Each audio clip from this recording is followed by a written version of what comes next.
the other day. I had a knee operation. We'll see how we go. If we collapse, one is to be able to help me out. If we ever fly, think of me first. If you get me out first. Basically, I suppose one of the biggest questions is why did I write a book, and especially on what it was all about. Well, for me, it was a long time writing the book because of the fact that what did happen as we're growing up in an orphanage, and I really had to wait for the right time to put pen to paper. And I guess that time was when my kids were old enough to understand what happened to their father, and my grandkids were too young to understand what happened to their pop. So, and also I'd been hampered for years and years to write the book by many people, and I've got a friend in, I suppose, in my area anyway, that Ray Martin was instrumental in. He kept peppering me, write the book, John, write the book, and eventually it happened, but it was some 20 years later. But and I guess, I suppose, it was therapeutical, I guess, obviously the first half of the book, or not necessarily half, but a fair whack of the book was the orphanage side of it, and that was the most difficult. Once I got through that period, and then went on to talk about what I consider to be the uniqueness of the book, was much easier. And I guess in saying that, why did I write a book, and what made me any more unique than anyone else? Well, it certainly wasn't the orphanage, because there's a million people out there who just had hard upbringings, or have got a better story than what I've got to tell from that side of it. But I guess the uniqueness for my book is the fact that there's not many people out there with 30 brothers and sisters, and which now, since the release of my first book, is 32. So I've sort of found 2 more, and so the trek goes on. But and I guess for me personally, that's the uniqueness of the book. But in saying that, I can't hide the fact of at the beginning of my life what happened. And I guess the story within is, how does 30 children all end up in an orphanage, which was the case. Every single one of us, not one never seen the inside of an orphanage. Not to say that all 30 remained in there. There was only my elder sister Cheryl, my brother Stanley, Michael, 2 brothers up from me, and myself were the only ones to basically go through the orphanage system.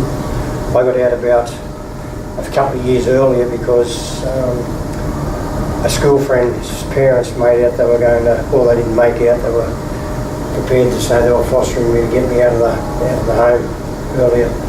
So I got out at 12 years of age, well, nearly 12, and my brother, the one up from me, he wasn't in the same orphanage. He stayed in the hole the entire time, and I guess the difference is for everyone, like people that have been through this type of a scenario, is that me and my brother, albeit that if you looked at us standing next to each other, you'd think that we were very similar people, but really we're chalk and cheese in regards to how our orphanage life went. And I guess that was before there was, in an orphanage, there had to be a hierarchy, not just the masters who were they were the absolute, they were the people that we had to, what they said we did type of thing. They said jump you, which basically, how high.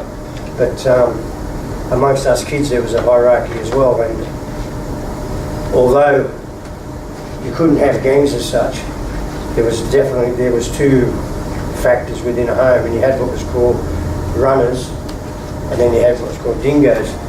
The runners are obviously kids that were mainly kids that came to the home that were they got there when they were 4, 5, 6, 7, 8, so they fully remembered their siblings, their parents, grandparents, friends, family, whatever it may be. And they probably found it more difficult than myself, I guess, because I was being so young, I was a baby. It was the only life I knew, so I didn't think things were any different. And so for them, they were forever jumping fences and running, and the downside to that was that meant half a dozen of us would be punished for their action. And I guess the silly part about it is that I'd like to think it's not this way today, but so a lot of the masters thought that inflicting any sort of pain was some sort of a funny situation to them. And I'll give an example. I can remember being about 8 or 9, I was walking down an aisle, and one of the masters tripped me over, the food went everywhere, and he gave me the choice of eating it off the floor or scooping it back into the bowl type of thing. And, you know, and he's laughing, thinking it's funny, and I was only young and I still appreciated it wasn't funny. But anyway, hence he saw the funny side of it. But I guess if I read, I wanted to make this a little bit different in the fact that I've been to a few author talks, and usually they'll read from their book, like a few chap, whatever. And what I chose to do is not that I'm trying to get out of the orphanage side of it, because I will tell you, but as I said, the most unique part of my book has got nothing to do with the orphanage. It's the fact that when I came out years later, I found out I had all these brothers and sisters. And had that been 1, 2, 5 or 10, you might have gone, oh, 10, that's a lot of brothers and sisters. But when that reached 30, that's pretty unique, you know. And I guess, you know, I played football against one brother, didn't know he was my brother. You know. Another brother I used to walk past, and Saturday morning, I'd walk past about 14, 15. I'd walk past this guy, a little nuggety Blake, speech impediment, mowing his lawn. And he'd go, oh, John, how'd you go today, mate? How'd you go? And I said, oh, mate, yeah, we won today. He said, oh, that's good, John, that's good. And we'd only have 5-minute yarn, and I'd move on because I had a friend about 10 houses along. And when we came off the second Ray Martin show, we went back to this little mini reunion. We pulled up at this house at Yagoona, Whiteman Street, Yagoona, I still remember. Pulled up at this house, and then back then, I'm not real one for this political correctness, but there was I think the word's indigenous today, but there was, I always remember this statue in the front lawn, and if I could raise this leg I'd show you, but the actual legs were up like this with the spear, and it was in a lot of people's gardens back in the 70s. And I recognised the house straight up. And I said to Tom, who I'd only just met on the show, I said, gee, it'd be funny if the same bloke lived in here. I said, I know the bloke that lived in here. I said, a long time ago, it wouldn't be the same bloke. Well, then out come this little way, guys, shot here, I said, we're brothers. And I thought, there you go, you know. So the world can be as small as we make it, I guess. But like I said, I'm not going to flip over what happened in the orphanage, but I'll read you the passage from that, which is probably the most significant to me in the sense of what that part, like how hard that part was to deal with, and I'll let you know down the track how I was able to deal with it, how I got through it. But before we get to there, I just want to thank you all for coming, and if you have got a similar past, I do hope that at the end of it, you know, that something I might have said, you know, helps us along or whatever it might be. But anyway, we'll get this passage out of the way. Trust me, I'm not a great reader. I can write, not read. Oh well, maybe I can't write either. But let's see if I can read. But anyway, this place, as I said, this basically sums up. If you could think to yourself, you know, probably my first recollection, I guess I'd have been 5, maybe 6. I know some people can go back to 3 and 4, I don't know how they do it. I'm thinking I was 5, 6, but this is the passage that was probably the second most hardest part I had to write in the book. And, but anyway, let's give it a go. But one of the hardest things I had to cope with was the new arrivals, as they would cry themselves asleep every night. If the master heard their sobs, he would punish them with a strap across the backside and legs. I remember years of sneaking from bed to comfort the child, gently stroking and patting his head until he fell asleep, so as to save him the bleeding, along with the wailing and screaming that would always follow a child's first strapping. There are few words to describe the aftermath of this Beldings. The first time this pain was inflicted on me stayed embedded in my memory forever. I remember the look of horror, pain and fear etched on their faces. That very first time they tried to make sense of it all was indescribable. There were cries and screams of panic. It was a sound we hated. For every child in the orphanage, it was a defining moment. The realisation from that day forward, we were on our own. We covered our ears to drown the sounds of them calling for their mothers. I've listened to 1,000 kids cry, yet none ever compared to the sounds of that very first night when a child was initiated into this new and alien world. Mum, mum, mummy, please, mummy, he's hurting me. I'm sorry, mummy. The boy would whimper as if it was his own fault that he was now abandoned to the mercy of an indifferent and unforgiving system. In that one moment, that boy might forget about the cigarette burns his mum had inflicted on his malnourished state he was in on arrival. His face bloodied and bruised and old scars mixed with new. This was all forgotten as he begged for his mother to come and save him. But just like the high promises of the mothers of countless children before him, they never did. There were those among us who would crawl under the rows of bed to comfort these kids long into the night as they went, drenching their pillow with tears. We would teach them that by rocking their heads and body gently from side to side, this would help them to sleep. But for most, the crying only stopped from exhaustion. It was not out of any love or camaraderie that we risked the inevitable beating we would endure if we were found comforting the child, nor was it out of any sense of pity. What seemed like a shoulder to cry on was just another scared and frightened child who wanted to forget his own pain and avoid any punishment. I would be left with a permanent reminder of comforting a child during this time, having been physically exhausted from the previous night consoling one particular child. I fell asleep while patting his back. I was woken up by the feeling of a large hand on my neck lifting me out of the bed. Startled and unable to scream, the master with one swift movement slapped me up the side of my head, knocking me to the ground and bursting my eardrum. The pain was excruciating. The following morning I was strapped again as blood had seeped onto the pillow. If it has not been for a carer who noticed me stumbling around and took me to hospital, who knows what would have happened. After a few days I was returned to the home. The lifetime reminder of this incident's permanent legacy of being partially deaf in my left ear. So I guess for me, there was a realisation when you were in an orphanage. There became a time when you went from just being a young child to where you knew that you was in some type of incarceration, like you were, you know. And like I said, you know, was I 6, was I 7? You know, I'm guessing I was around 5 or 6 when for me that I knew then that, all right, you know, how do we get around this? And I guess one of the things my wife often, she can't connect with is the fact that how does a child so young manage to get those skills, or if they're called skills even.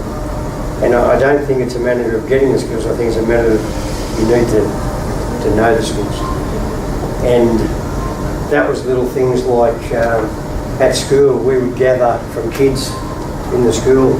They were kind enough, you know, they'd go home and they'd take from their medical cabinets, you know, everything from, back then I'm sure everyone's familiar with Becks and Vincent's and you know, and we'd use them, and anything that was sort of like we could hide. We had areas that we could hide stuff in, but people were assigned to look after that, so it wasn't a case of you could get access to it. There was always someone, there was always an age group that was doing something for an age group below them, and so on and so on. And that could be anything from the age of 6, you might be looking after, that wasn't the babies but the toddlers, so you might be looking after the 3s to 4s. And an example of the ridiculous nature of bashings, and well,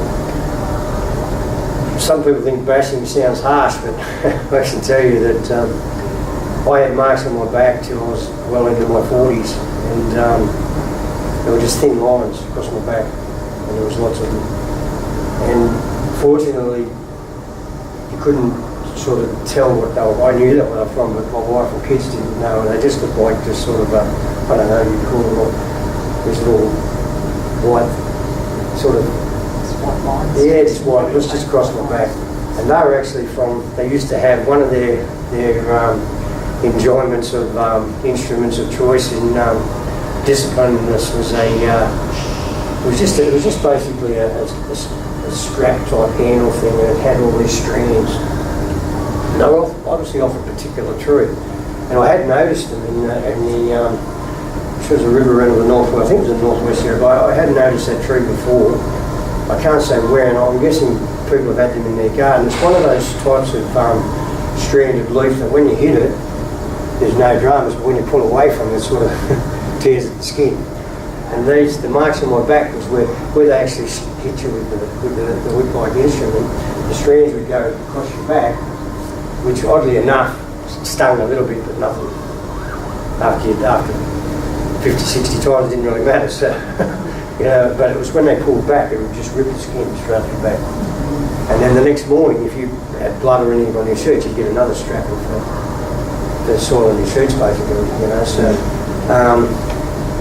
and I guess one of the other questions that I get asked is that I get people that come along and they say, "Oh, look, I grew up in an orphanage and they were the most beautiful nuns, or they were the greatest masters, or they were just wonderful." And honestly, I'm not here to say that they weren't. I'm not here to say that they weren't in a great home.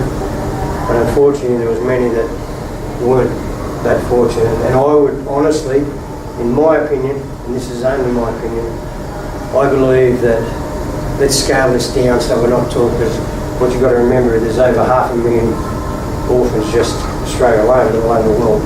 So let's scale it back to, let's say that there was only 100 people ever orphans. I would go as far as to say, and I'm being kind here, that 80 of them would be on my side of the fence, as in regards to some form of whether it be brutality, sexuality, whatever. I can guarantee of that 100, 80 would be, and I'm being kind. And I say that in no disrespect to the ones that, to the masters and the nuns and the priests and whatever that were good. I just say it from, I was in 4 homes throughout my years, but one predominantly. There were some good times, not many, but there were some good times. But to give you an example on why, and I'm not bitter, I'm just telling you the way it was. One of the actual masters got, it was either the first or the second Royal Commission, because this is the one that's on present, is the third one. Holyoake, Master Holyoake, he was from the Wollongong area. He eventually, when they finally he put his hand up to some of the stuff that went on, he went up for 250 charges. Criminals today don't get to 250 charges. So, if that's one man, you can imagine. And I was debating with my wife last night, and even up to half an hour before I come in here, do I tell the story on 3 of the masters? And I thought, at the end of the day, it was a part of my life. I'm not ashamed of it. I'm not angry anymore. I'm not bitter. It's a story I want to tell. But I guess what makes sense of all of what happened back then, and it doesn't make sense of it, but to give you an idea on the mentality, the non-mentality of these masters, is that 3 of them had a bet to see who was the first to rape a child of 6 to 50. I tell that in the book, to 50. The reason I put 50 was to the people on the outside that haven't been inside would not comprehend that was actually to 100. A master won that bet. I'm not a mathematical genius, but what I can tell you is that if a master won that, if 3 people have a bet to see who's the first to rape a child of 6 years of age, to 100, mind you, I put in the book 50, right? And there's a winner, then we don't know who comes second or third, right? So we're talking about a 6-year-old child here. There wasn't, this wasn't a 1, 2, 3 time thing. We're talking hundreds. If someone won this, it's 100 times. That's one man. What the other 2 scored, who knows? So my point is that this wasn't just you know, I ended up getting out of the orphanage. I ran away. I ended up on the streets for a while. And here's the silly, I say silly, but here's the unusual part of an orphanage upbringing of that level, because I didn't go, you know, I'd love to be able to stand here and say, oh look, I've talked to people, they didn't touch me. I'm thinking, mate, how long were you in there for? I was there for 9, 10 years, and they didn't touch me, I'm thinking, mate, for 8 or 9 years they touched you, you know what I mean? But he may have been one of the lucky ones. But I guess living on the streets, I actually made the decision to walk back to the home. So no, life was no different on the street. You know what I mean? I could cry all I like and then say, poor me, and have a chip on the shoulder and say, oh, you know, why me? I found it no different. I went out in the streets, I wouldn't have been out 4 nights and the same things were happening to me. You know, so it was just, and it wasn't an error of life, because as I say, if we could combine stuff from today and back then, we'd love it, because people can tell the stories, maybe even just before my time, but I sort of can just grasp a little bit of it, where people didn't shut their doors. And we certainly didn't have security, 6-foot fence and electric fences, and people doing drive-bys with torches as security checking on your homes. It just didn't happen. Did we get breaking in? Sure we did. But what I'm saying is, I think that what's getting missed in today is that the young people are not recognising that the older generation can teach them something, and vice versa. But that window of opportunity is vastly growing, because we're not getting any younger, so we can't really, you know, once that era goes, it goes. And then what's left is just 10-foot high fences, security guards and whatever. And we all can see where we're at the moment from a world perspective. But anyway, like I said, you can ask me anything at the end of this as far as the orphanage thing, but for me it was the fact that when I came out of the orphanage, I'd spent years then of the family that took me in, the father figure, he died within the first 12 months, and the mother figure in that sense was she worked 6 days a week in that it was called the Rostrum Club. It was in Town Hall in the city of New South Wales, and she was on call on the Sunday on the 7th one as well. But so really, it suited me. I was used to, by then I was so used to looking after myself anyway, and so I just roamed the streets, and as it was, I ended up back on the streets and ended up in a place called the Riverina, down at a place called Wagga Wagga, and it was actually relatives of the people that took me in. And I floated from area to area, and I'd learnt, I'd always been a worker, which was drilled into you from institutions. It's one thing you did have to work inside of it. And people say, oh yeah, it's cruel, 6 and 7-year-old having to work. But at the end of the day, if you think about it, it was like the food situation. We couldn't eat, well, how could we eat chops and steak? And you can't feed a whole orphanage of people with those types of food. Of course we had to have, you know, you want to, I don't know, they used to have a better word, mush or whatever, but the food was nothing flash, but we certainly weren't. There's a misconception that we were malnourished, and we were not malnourished. The reason that at school that we probably went through the rubbish bins and picked out the cream bun was we found it quite humorous in a way that people would throw food away. And if you could understand growing up in an orphanage and let's not try to overwatch in this, you know, people in third world countries that would appreciate the throwing away of food more serious than what I did. But my point that I'm making is that we never ever got to have, you know, a packet of chips or Twisties, cream bun. Trying to think of some of the things around back then that get pretty old, but you know, I'm saying in the school canteens and that there was foods that a lot of kids could eat that we certainly weren't going to be privy to. So if we noticed in the bins, of course we'd eat it. And I think that gave us the reputation then of, oh geez, they must be hungry, eating out of bins. But that's just, you know, that's the way it was. But And just to tell you about a story that, as I said, about in one person's eyes it could look like child labour, in another person's eyes it was great fun.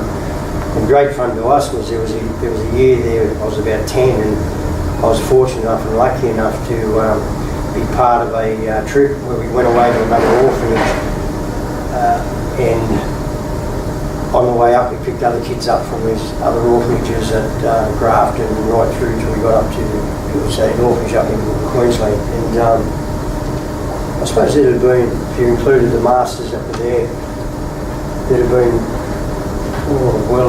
there'd have to be 80 to 100 of us there, all collectively. And we actually dug a pool in a weekend. Dug a pool. This is kids of, 10, 11, 12, with masters.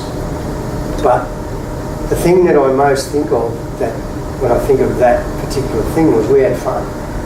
But we were wheeling barrows and we weren't strong enough. We were trying to get the weight right with the dirt so they weren't tipping over, and we just generally had fun. We loved it. And it was funny that we worked alongside the masters, who only days before were predators. At the end of the day, we had places that were called safe havens. And there were areas within the orphanage that people that were not long off the abuse train or something had happened to them, were assigned areas where they were basically out of the eye of the other masters and were sort of what we like to think safe. And not everyone could be in those areas, or they'd be obviously found out by the masters, and then we'd never be able to use them. But like I said, some of these masters that were on this particular thing we did was we loved it. We were just, I don't know, it was like we loved the accolade, the pat on the back for, doing a good job, John. You're doing a really good job. And so you work harder. And this is for someone 3 days earlier you were hiding from because he was a sexual predator. To give an example of some of the things that we learn at a very young age, we had a predator there that his passion was boxing. So I don't know how we learned these systems, but we did, and they were passed down. We always passed them down to the kids like below us. And I guess, if we didn't have done that, then we would have felt guilty that we had something in place to give them a choice, and that's all it was. It was just a choice. And I'll give you one of the passages in there that goes on. I mentioned it there earlier. It was called The Runners and the Dingoes. And my brother was part of the dingo pack, and for him, everything was about not conforming. So if the master said the sky's blue today, Mick would say beautiful red sky, isn't it? Everything was about just basically, without offending anyone here, everything was about pissing this playboy. Right? I'm not conforming to you. You can do what you like to me, but you'll never change me. And that was me. I, on the other hand, was classed as a dingo, and people say, isn't that derogatory? How the dingo effect came about was years before, what would happen is a kid would run from the home, and because of the punishment that 5 or 6 other kids would get, and when I talk punishment, I'll give an example of what this punishment can be, right? Would get a flogging, right? And we'd have what's called the runners, right? But they'd be the runners who were running away from home, and then there'd be the dingoes, we'd chase them. If we caught them, we'd bring them back. And there was a reward system for that, in that when you were sitting around having your tea that night, one of the masters might call you up. You might have half a chop left, half a cutlet, because back then cutlets was classed as like today. Geez, if you can eat cutlets, you're doing well. But back then that was like a very, the butchers would give you them, basically, and he'd give, you'd get half a cutlet. Well, you thought that was the experience. But in saying that, that's not why you ran that kid down. The reason we ran the kid down was because some of the punishments, I don't know if I agreed with And I don't want to put my views across on that, but I don't know if I agree with punishment as in the controlled physical punishment. I don't, because I feel that a controlled physical punishment sometimes doesn't end up controlled, if you understand what I mean. Because I think we punish in anger as opposed to maybe, I don't know, maybe stepping away and then coming back and making the decision, as opposed to that moment, you've been bad, whatever, you know. And so that's my feeling on it. Not to say I'm not trying to put down anyone's parent, I'm just saying that's what it was. And for us, someone would run and they would get away. Well, one of the punishment was we had this box-like structure, very much, I guess, to give you a visual, it was very much like an oversized coffin. And when I say an oversized coffin, we're probably talking about just like a square, about this height. Along the top part, there were holes drilled. There's another set of holes around the middle, and another set of holes probably about, you know, knee height to an adult. Back then, it probably would have been waist height to a little child. And you'd be placed in that box for anywhere from 15 minutes to 40 minutes, depending on what you did wrong. It could be anything from not saying yes master, no master, you know, to something that was of a bit more serious nature, whatever it might be, like wetting the bed or something. I can remember being a young kid and I was that scared that I would have had a recent flogging and the skin would be off me, and getting fresh welts and that from like on flesh hurts, you know, as opposed to when the skin's off, it hurts a hell of a lot more. And sometimes it got to that point where the pain was that bad, I was too scared of the flogging, so I'd basically wee on the kid's bedpost about 2 down from me, not to get him into trouble, but just unfortunately the pain was, I was weighing up the pain against what I was doing, and sometimes that had to be the case. And once I felt alright again, I was quite willing to cop the pain again. Probably wet the bed, there was about 11, I guess. I don't know why I stopped, I don't know how I stopped. But I can certainly remember having to walk down the aisles. There was 3 aisles. Our beds were basically, you had a row of beds, and then 2 went head to head.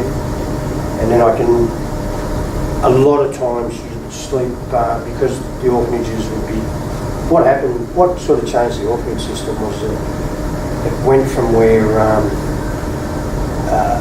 you went into an orphanage and it would just pile up with numbers and people got, people got money and all sorts of the other, I'm not talking way back. And then it got to where it got controlled. And so people stopped getting people from orphanages. And so the numbers increased again. And so you had a situation where you'd be head to toe with a child, and if you were found not head to toe, that would be a massive beating. And when you think of, the reasons you were getting a beating was because they classed it as a homosexual type situation, and which was quite funny when you think of what they did. But and so you had your two, you had your row of beds, and then you had your 2 down the middle, and then the 1 down here. And I was down one end, about 2 beds in from the right-hand wall, or 3 beds in from the right-hand wall. And any new kids that come in here and cry, well, they was just sobbing. So you crawl under the beds, and everyone had a job to do. The ones that were older had a job to do in that situation. And that might be just patting the kid down. You weren't going to stop anything, you were just patting him down and try and get him to sleep. You're teaching, what we used to do was, which would range from just a general rock to whatever suited to get you to sleep. And it was just basically you just taught them to, if you imagine yourself lying on a bed, just throw your body. And what it does, it sort of makes you a little bit fuzzy in the head, and you sort of, the eyes start to sleep. It's not great. I'm not recommending this, I'm just telling you what we did. And it worked for some. And so I did that, and that put me in what was classed as a soother. That's what my particular job was, a soother. And everyone had a job. But I guess, like I said, the punishment was the biggest thing. The difference was that, yes, there was punishments in the outside world. And I hear stories that people got hit with ironing cords and, so there was punishments outside of an orphanage that don't make sense today. It wasn't just in the orphanage. But I think a 6, 7, 8-year-old child in a coffin-like box was pretty scary, And we had systems in there to pass the time away. We taught kids poems and funny things that just to pass the time. I guess I won't tell you some of the poems that are in the book, but they're basically they were just time things to break the mindset of what was happening. And I guess, like I said, if I think of 3 things that I've really struggled with in my life in terms of growing up in that scenario, the biggest one was one of the kids that came out of that collapsed, and me and another young fella were the first to him, and he was laying across the lap. And they told us that he'd been transferred basically, but we knew he was free from any orphanage. He wasn't going to any other orphanage. So that was a difficult time for me. But as I said, when I eventually got out, I travelled about, I played football. I've been fortunate to play for Australia in the Masters football. I've had some good times. I guess probably the biggest question I get asked is, how did I get through it? When I look back and think that I was no different than the others. I didn't, I can't stand here and say that I fought them off, nothing happened to me, they didn't touch me. I was too tough for them. Well, it did happen to me, and it happened to most people in there. So it happened to a lot of people in there.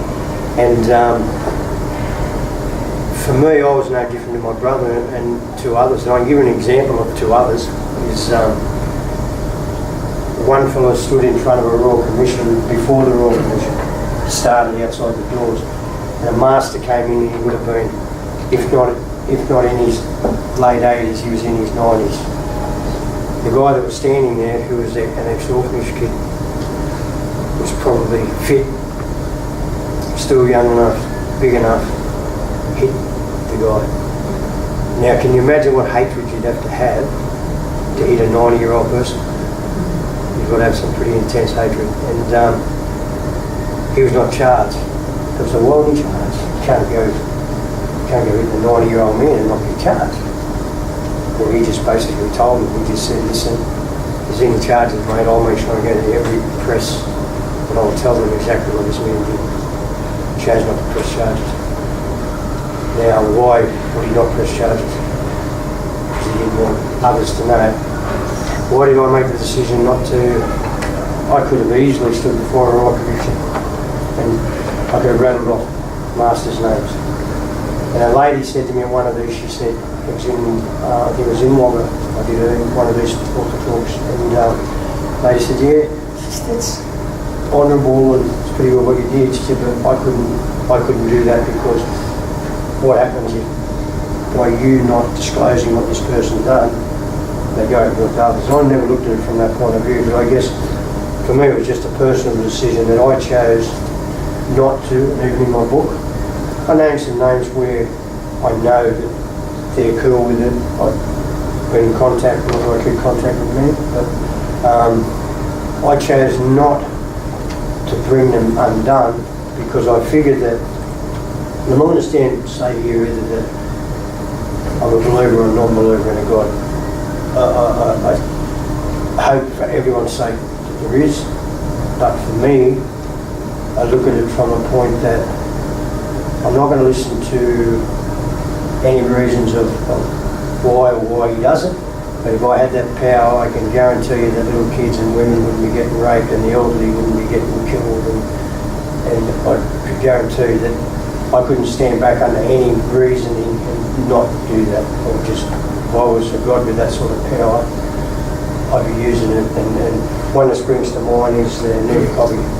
I can tell you those guys would have been struck by lightning, and it could have been the biggest sun shining day in the world, but that got somehow hit by lightning. But anyway, that's just from the personal thing. But the reason I chose not to disclose a lot of the masters was because I looked at it from, I've got a wife, I've got kids, I've got grandkids. Now, whatever sadness or whatever hatred or whatever I had, why should I just pass my baton to another wife, kids, grandkids, by disclosing that their father, pop, husband was a monster, in what I class as a monster. I think anyone attempts with a 6-year-old child to that extent is, in my eyes, is a monster. And then people say, oh, John, how did you get over it?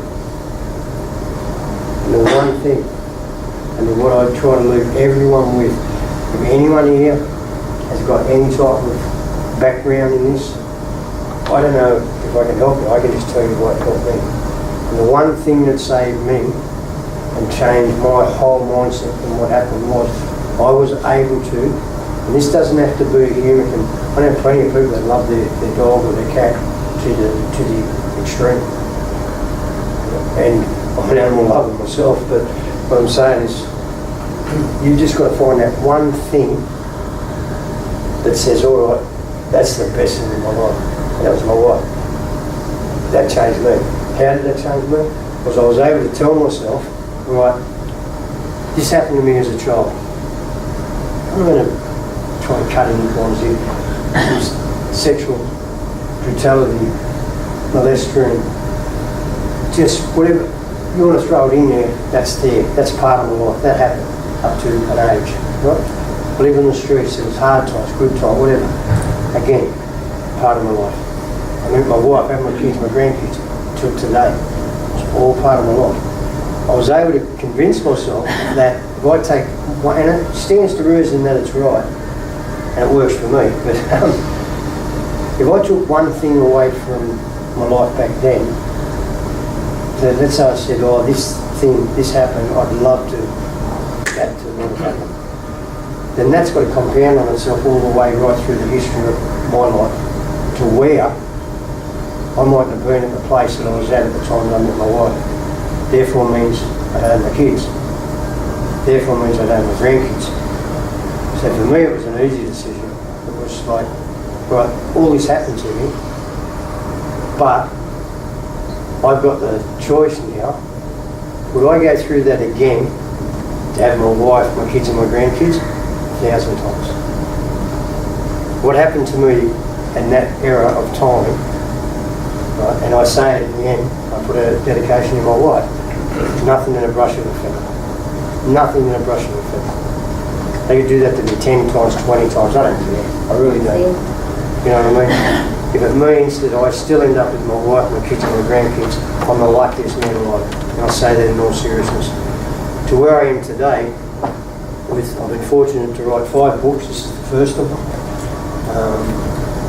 My company, again, or my wife and I's company, we've been lucky that it affords us the luxury to just travel about with my book. And what I do off the back of my book, I just ask everyone if they get a chance to go onto my webpage, if they write it down on the back of that paper. But it's probably good for you to know, is my webpage is www.moffs communityproject.com. My wife can tell you again if you get a chance to get that. But what that's about is, and what I'm really quite passionate about and having a great time with at the moment is, our business has given us the luxury of keeps us in the lifestyle that we want, which is very, very moderate. But it affords us the fact that we can go around and travel. And what I do is, off the backs of the sales of my book is, an example is people, there's a section on that thing where if there's someone in the community doing it tough, we come in and we sort it. We did a thing for Kenny in the Central Coast. He's an ex-Navy serviceman. Just doing it tough. Girls got on top of him, his car blew up, Reg we come in, sorted it all, paid his rent and food and got him sorted. And we did a thing here for Rosie's. We went out and we were able to get about $5,000 or $6,000 worth of blankets that we got for about 2.5. It was a really good. Well, my wife negotiated the price. I'm not too good at negotiating, but we got a price and we give them to Rosie's for the homeless. And then we did one for. We've done quite a few, but these are just some that come to mind. The last one we did was quite special for me and my brother, Tom, who's over there on the Ray Martin show. That's Tom there in here.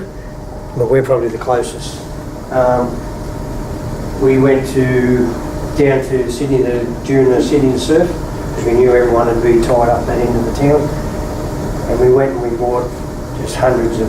We made up these bags, Aldi bags, and big bags, and we made them all up like all these relevant food parcels. And we just filled up this van, and we went around and we started at the I think the class at the southeast side of the city, which it was over Tom English Bridge Way, and made our way around through to the Campbelltown, came back up through Woolloomooloo, and ended up at a place called the Wayside Chapel. And when we got to the Wayside Chapel, we only had 15, 20 bags left. And we had just heaps of this food bags. But we just gave them out to the homeless. And at the Wayside Chapel, we've got a lot of the clips on that webpage. And we met some fantastic people. And one of the probably the misconceptions of the homeless is, I think, don't get me wrong, there's a lot of them out there that are affected by, some pretty bad situations, pretty drugs, alcohol, but there's some out there that are just out there solely because of circumstances. And one of the guys that I'm giving a job to, I've got a contract down there through my company, I said, got a security company, and I've got him, I'm going to give him a couple of weeks' work in a job. He doesn't know it's not a job, he thinks he's coming to do a job, but I purposely made this bodgy type of a thing where he thinks he's going to be doing something, and we'll give him a sense of wants to know that he's helping out type of thing. And it's just to get him started. He said the hardest part that he's having, and he's an intelligent kid, that's how I noticed it straight away, and I thought, it's a bit strange, this kid's got more intelligence than me, and not that I've got any, but he certainly didn't look like a street kid, and he was well presented, he played. And then I worked out later when I spoke to one of the coordinators at the Wayside Chapel that he showers every day, washes, and he knows the cords to get stuff. And he just can't seem to get the means together just to get him back on the own, like a bond for a small unit or just that initial leg up. So yeah, I'm sort of going to. I'm giving this work I've got to make it look like things, because I can't really have him working for the security licence, so I've come up with this PR type job that I really need done, and so I'm going to, and then I'll fix him up with, I've already got the lady from the Wayside thing, sorting out a little unit thing for him, but that's what we do with the money. We go out, we sell some books, I might do 3 or 4 of these a week. Then I'll go out and do a corporate talk or whatever, and we just pick someone. You'll see there's a section there that if you've got someone who's doing tough, we can't get to everyone. It's just a case of it saves us trying to find. We can just go through the list, randomly pick someone, and we help them out. But that's all that's about. We're enjoying it. I'm loving doing that. The actual books will go in the bookstores. I'm just waiting on. I've got a thing coming up with, I get the yes or no on a Shark Tank, the next series of Shark Tank. I'm going on it too. Well, if I can accept it, I'm going. But yeah, so it's intentionally being withheld from the bookstores at the moment. But if I don't make it to the production side of that, then it'll come out sooner. But it's just a deal I want to put forward to them in regards to not so much on my book, it's more to, I want to break into Barnes & Noble in the States. And my publisher's just been over there and we've got the groundwork done, but these people just know who to ring. You know, what'll take me 12 months, they'll do in a week or days. So I'm prepared to give up, to get back, to put more into, because we're just enjoying this community project things. And the more people we go out, the more videos we do. And yes, we, you know, there's, you know, I'm not going to kid you, there's a bit of an ego thing to it, that I enjoy the fact that I can see on their faces that you've made that, you know, you've made a difference to them. And I like that feeling. So there's that adrenaline for me, is that I love to see a genuineness, not that people's smiles are not disingenuine, but I love to see someone that's really having a shit day and it's not going to get any better. And tomorrow's not going to get any better. The next day's not going to get any better. And I love that you could just, I don't know, if you'd understand that we could banter about, I could throw something out that's a bit funny and we'll have a laugh and a bit of a smile and a sort of, but if you could just look at the smile, a bit like a young kid's when they do that giggle. It's like so not, it can't be false, but you always remember a type of thing. Well, when you look at someone that's really like, mate, you're having a shit time, mate, there's not much I can do. But you just do that one thing. And an example was that the kid that I was telling you about that I didn't want to give the job to, the other kid that was, the other bloke that was next to him, he was having a shit time. Like he was really down and he was gone for all money. And he came up to me and he said, oh look, he said, mate, he said, God bless you. I said, look, I said, it's probably the wrong word to use with me. I said, I respect where you're from, I respect where I'm at, respect where I'm at, because I'm at the wayside chapel, so I've got to, you know, if they want to use, if they want to tell them this is because the Lord brought these people to you, that's their thing, but I was there because I was there. I didn't feel any light saying, John, you need to be, you know, it was just something that I wanted to do. But he said to me, he said, do you want to have a sandwich with me? I thought, you know, this bloke's hungry.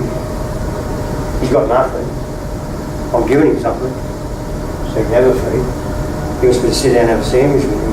He's shouting. And I'm thinking, and it was genuine. He wanted me to sit down and have a feed with him. And I knew that I was eating food that I wanted him to keep because he's going to need. This isn't going to get him through for long, but at least it'll be, to them it's a picnic. And so I couldn't sit down with him quick enough. We sat down and had a sandwich together, had a bit of a talk, and I got to talk with the other bloke, and that's when I thought to myself, because he kept throwing stuff at me, and I thought, mate, you're not coming across as homeless. Very intelligent. And I then worked out the reason behind the situation.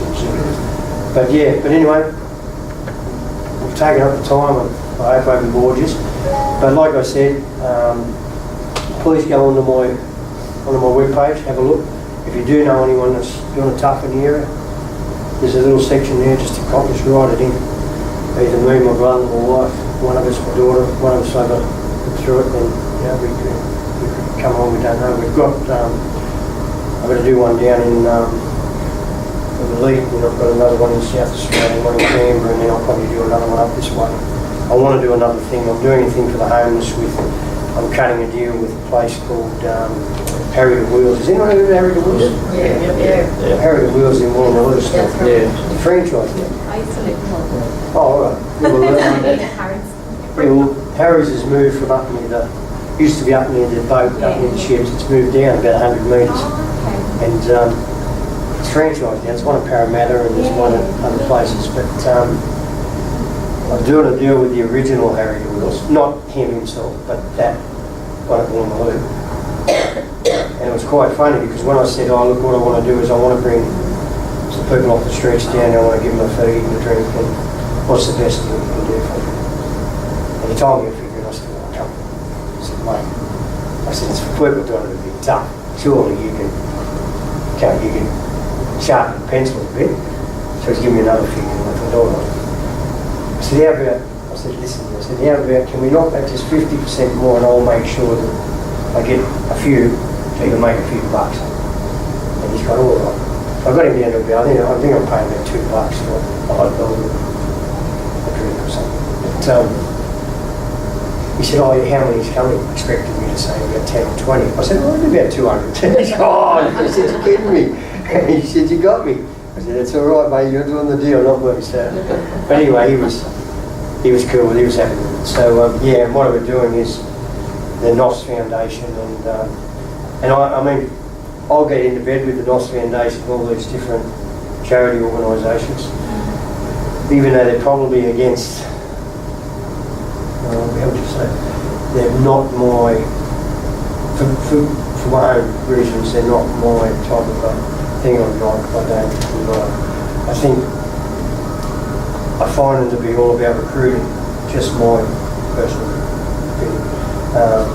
But I'm certainly willing to sit there and if they can bring 20 or 30 homeless to me, that's easy for me going out and find them. So, and what I've done is there's 4 groups down in Sydney that there's a soup kitchen that still survives around Central. You've still got the Matthew Talbot down in Wilmore. That's still there. The NOFs are split up because Ted had a stroke and his son now handles the main chapel up to cross, on the other side of the cross. And Ted's not around much. Occasionally he's at the chapel. You're right, that's the one right in the cross. Occasionally he's there or around at the youth one, which is just around the corner. But very rare. I don't mind Ted actually. I like him a bit more than the other bloke. I can't remember the other bloke's name, he's well known. We used to have a political party. Anyway, he's well known, I just can't. But I choose not to remember. But anyway, so have a look through it. And that's, like I said, all we're doing with that one is, that'll be probably the next clip I'm doing. It's, I've got all these random vans that seat about 20, they're going around picking up all these people and bringing them down to Harry's. So I'll enjoy that. But again, thank you for today. Thank you for coming along. Anyone who wants to get my book, you can do it now or jump online. But we've got tea, coffee and everything. Yeah, there's tea, coffee and everything. Outside the door there. I'll answer any questions you want. Play on the videos if anybody wants to watch them. I'm not, I'm not offended or I'm not shy or not. The masters. You ask me, I'll tell you. Yes. Were the masters Catholic priests? My ones were. Okay. Yes. But when we went away, when we went on what was classed as, you go around these, they were called digs. We used to call them digs, and there might be 10, 20, 30 years go to a place and have to do something like there was a girls' home in Strathfield that we quite enjoyed going to, and we might do the gardens and the lawns and whatever, but that wasn't the Catholic one. And the one at Grafton, we used to do some work there with the cattle, and they had a printing thing. We used to do a bit of work there.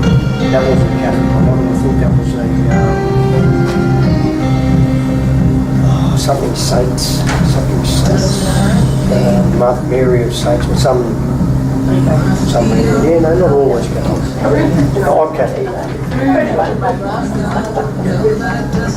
Oh yeah, sorry. Recovered one. All good. It's all good. Like I said, I'm not a non-believer. I'm just but it's I'm quite happy with the way things turned out, to be honest. I'm enjoying what I'm doing. So any time you wake up and enjoy what you're doing, it's quite good. But thank you for coming along too.